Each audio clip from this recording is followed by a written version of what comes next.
آج ہم پہلے پارے کا 8واں رکوع پڑھیں گے، سورہ بقرہ کا 8واں رکوع۔ اعوذ باللہ من الشیطان الرجیم، بسم اللہ الرحمن الرحیم۔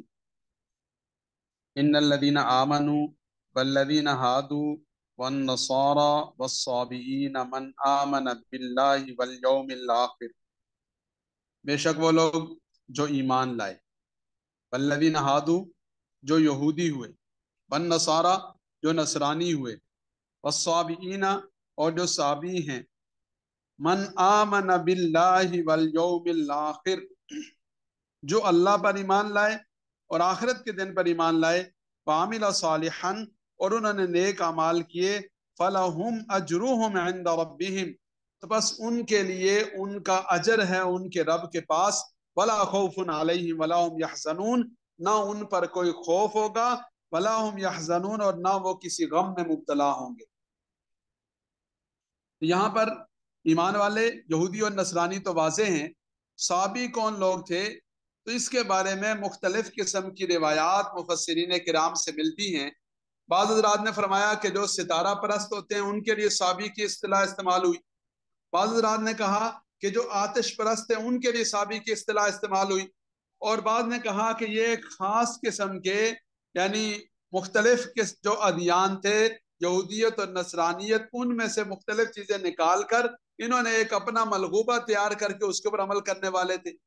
بہرحال مراد یہ ہے کہ ایک خاص قسم کے مذہب اور ترتیب کے پیروکار جو ہیں وہ مراد ہیں کہ والصابئین من آمن باللہ والیوم الآخر، تو ان میں سے جو اللہ پر اور آخرت کے دن پر ایمان لائے۔ اب یہاں پر بعض اوقات بعض یہود و نصارہ غلط فہمی پیدا کرنے کی کوشش کرتے ہیں اور وہ کہتے ہیں جی یہاں تو ایمان والوں کا بھی تذکرہ ہے، ہمارا بھی تذکرہ ہے، ہم بھی اللہ پر ایمان تو ہم بھی لائیں، لیکن یاد رکھیں کہ اللہ رب العزت پر جو ایمان ہے وہ اس دور کے جو نبی ہیں ان کی ترتیب کے بغیر تو نہیں ہو سکتا۔ یعنی ایک آدمی کہہ رہی میں اللہ کو مانتا ہوں، حضرت موسیٰ علیہ السلام کو نہیں مانتا، اللہ کو مانتا ہوں، حضرت عیسیٰ علیہ السلام کو نہیں مانتا، تو یہودی کیوں ہوئے؟ اس لیے کہ انہوں نے حضرت عیسیٰ علیہ السلام کے ساتھ دشمنی کا ارتکاب کیا، اور نصرانی جو ہے وہ نصرانی اور یہودی رہ کیوں گے؟ اس لیے کہ انہوں نے میرے اور آپ کے پیارے آقا حضرت محمد مصطفیٰ احمد مجتبیٰ صلی اللہ علیہ وسلم کو تسلیم کرنے سے انکار کیا۔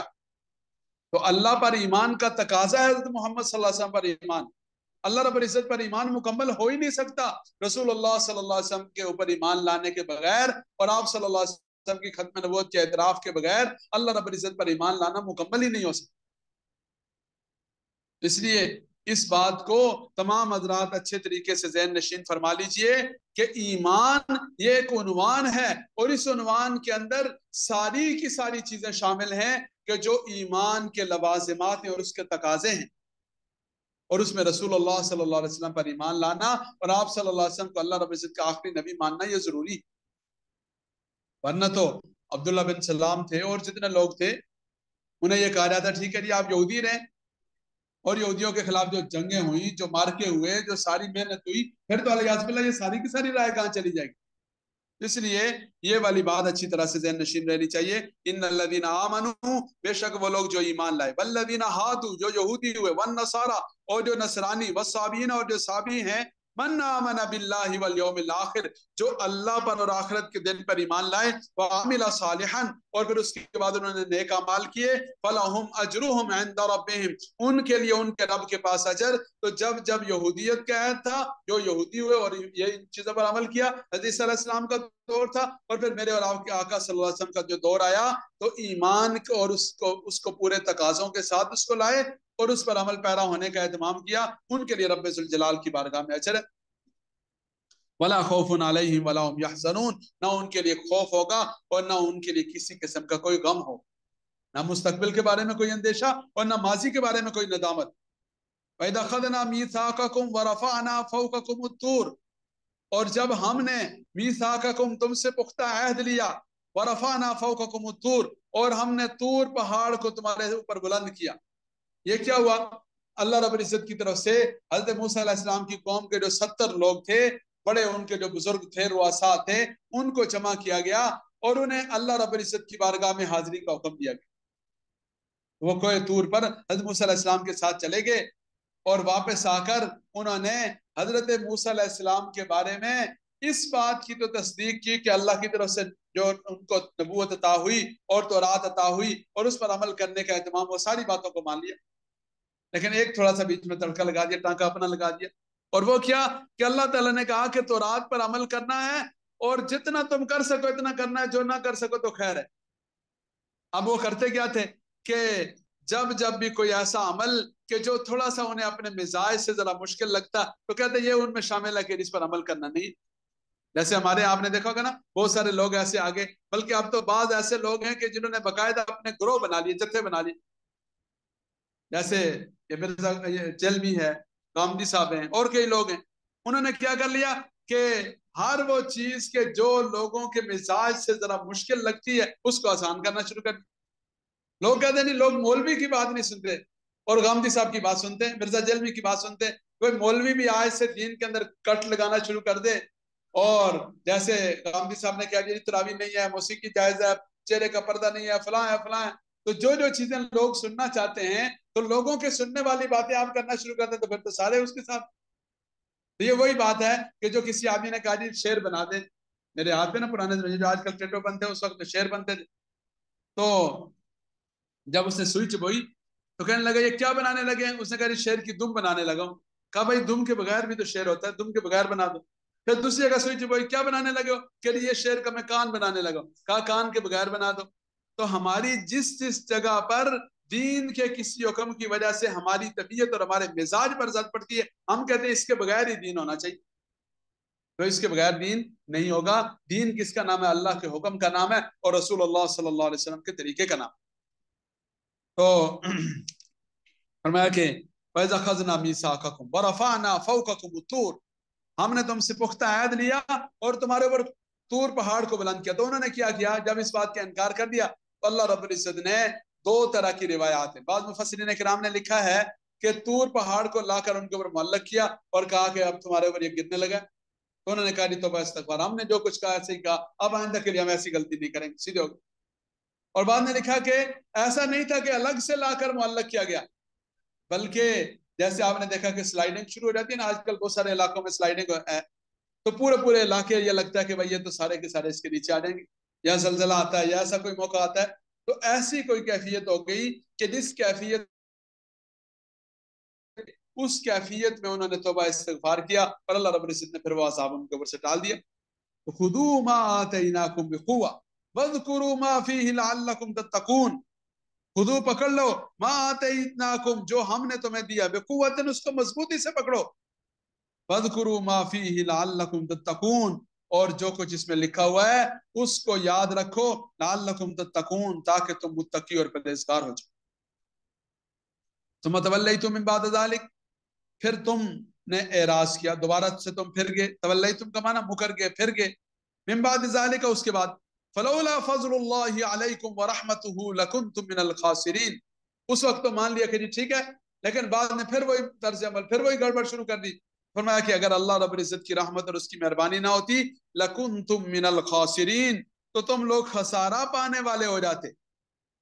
وَلَقَدْ عَلِمْتُمُ الَّذِينَ اعْتَدَوْا مِنْكُمْ فِي السَّبْتِ، یہ تیسری بات یہاں بیان ہوئی، فرمایا کہ وَلَقَدْ عَلِمْتُمُ الَّذِينَ اعْتَدَوْا مِنْكُمْ فِي السَّبْتِ، البتہ تحقیق تم جانتے ہو ان لوگوں کو جنہوں نے تم میں سے یوم السبت کو یعنی ہفتے والے دن کے بارے میں حدود سے تجاوز کیا۔ اعتداء کا معنی حد سے تجاوز کیا، حد سے گزر گئے۔ فَقُلْنَا لَهُمْ كُونُوا قِرَدَةً خَاسِئِينَ، تو ہم نے ان سے کہا کہ تم بندر ہو جاؤ، خاسئین دھتکارے ہوئے، ذلیل و رسوا بندر ہو جاؤ۔ کیا مطلب ہے؟ اللہ رب العزت کی طرف سے جیسے ہمارے ہاں جمعہ کا دن ہے، ایسے ان کے ہاں ہفتے کا دن، سنیچر کا دن، یوم السبت جسے کہتے ہیں، وہ مقدس دن تھا، اور اس مقدس دن میں مختلف چیزوں کی پابندیاں آئی تھی۔ ان پابندیوں میں سے ایک پابندی یہ بھی تھی کہ ہفتے والے دن مچھلیوں کا شکار نہیں کرنا۔ اب انسانی فطرت ہے کہ وہ کوئی نہ کوئی بہانے ڈھونڈتا ہے۔ انہوں نے کیا کام کرنا شروع کیا کہ جو بڑا سا تالاب کہہ لیں یا نہر کہہ لیں جہاں مچھلیاں تھیں، اس سے چھوٹی چھوٹی سائڈ میں چھوٹے چھوٹے وہ بناتے تھے، کیا کہتے ہیں اسے، چشمے نما سے، کنویں سے بنا لیتے تھے، اور ہفتے والے دن وہ مچھلیاں وہاں سے ان کنووں میں آ جاتی تھی، اور جب کنووں میں آتی تو ان کو اتوار والے دن لے کے کھا لیتے۔ تو اصل میں تو یہ ہفتے والے دن کا یعنی سمجھے کہ انہوں نے ایک قسم کا ہلا کیا تھا، لیکن اپنے لیے انہوں نے ایک راستہ کھول دیا. اور بعد میں کیا کہا کہ یہ ہلا بھی نہیں تھا، بس انہوں نے ہفتے کے جو تقدس تھا، اس کی جو حرمت تھی، اس حرمت کو پامال کیا اور منمانی کرنے لگے. تو اللہ رب العزت کی طرف سے بعض چیزیں شعائر اللہ ہوتی. شعائر اللہ کا کیا معنی ہے؟ کہ اللہ رب العزت کے دین کی نشانی اور اس کی عظمت کی علامت ہوتی. جیسے اللہ رب العزت کی طرف سے بیت اللہ شریف ہے، مقدس مقامات ہیں، اور انبیاء کرام ہیں، صحابہ کرام ہیں. ابھی ماشاءاللہ آپ حضرات نے سنا ہوگا کہ کل ہی ہمارے ہاں اسمبلی سے باقاعدہ یہ بل پاس ہوا، کل سینٹ سے ہوا، پہلے اسمبلی سے پہلے ہوا تھا. اللہ کرے کہ یہ قانون بھی بن جائے، اس پر عمل درآمد بھی ہو جائے کہ جو صحابہ کرام رضوان اللہ تعالیٰ علیہم اجمعین کی شان میں گستاخی کرے گا، اس کے لیے عبرتناک سزا کا الحمدللہ فیصلہ. یہ بڑی اللہ تعالیٰ کی رحمت ہوئی. اور اللہ تعالیٰ ہر وہ دروازہ بند کر دیں، ہر اس شر کا دروازہ بند کر دیں کہ جس کے ذریعے سے حضرات صحابہ کرام یا انبیاء کرام یا مقدس شخصیات کی توہین ہوتی. عالمی سطح پر یہود و نصارہ یا اب دہری اور لادین لوگ یہ کرتے ہیں، اور اسی طرح یہ جو شیعہ اور روافض ہیں، یہ صحابہ کرام کے معاملے میں یہ اس طرح کی جسارت کرتے ہیں. اللہ تعالیٰ ہدایت نصیب فرمائے، اور جن کے نصیب میں ہدایت نہیں، اللہ تعالیٰ ان کے شر سے اپنی رحمت سے اپنی مخلوق کو پاک فرما دے. تو بعض چیزیں اللہ رب العزت کی ذات کے حکم کی وجہ سے ان کی عظمت ہو جاتی ہے، ان کا تقدس ہو جاتا ہے. تو اللہ رب العزت کی طرف سے جب یہ حکم ہو گیا کہ ہفتے والے دن نہیں کرنا، ان مچھلیوں کا شکار نہیں کرنا، تو بس نہیں کرنا. تو انہوں نے یہ والا طرز عمل اختیار کیا.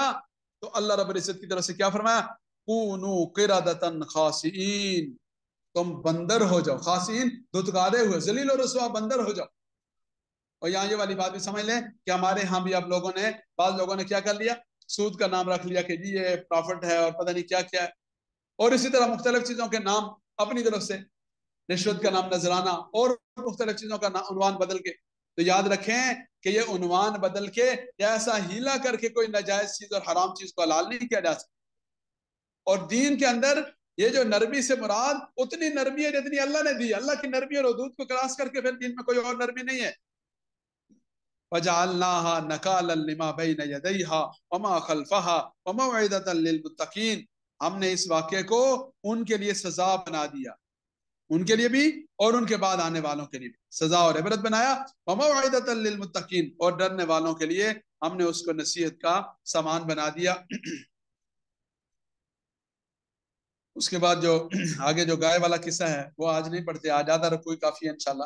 گائے والا قصہ چونکہ سورہ بقرہ کا عنوان ہے، اس پہ انشاءاللہ کل اللہ تعالیٰ نے خیر فرمائی مستقل کل کے سبق میں پڑھیں گے. اللہ کریم کی ذات سے دعا ہے اللہ تعالیٰ مجھے اور آپ کو بنی اسرائیل والے عیوب اور ہر قسم کے عیوب سے پاک اور محفوظ رہنے کی توفیق نصیب فرمائیں. وآخر دعوانا الحمدللہ رب العالمین. آمین. اللہم صلی علی محمد النبی الامی وعلی آلہ واصحابہ وسلم تسلیما كثيرا كثيرا. ربنا ظلمنا أنفسنا وإن لم تغفر لنا وترحمنا لنكونن من الخاسرين. اللهم إنا نسألك العفو والعافية والمعافاة الدائمة في الدنيا والآخرة. اللهم اكفنا بحلالك عن حرامك وأغننا بفضلك عمن سواك. سبحان ربك رب العزة عما يصفون وسلام على المرسلين والحمد لله رب العالمين برحمتك يا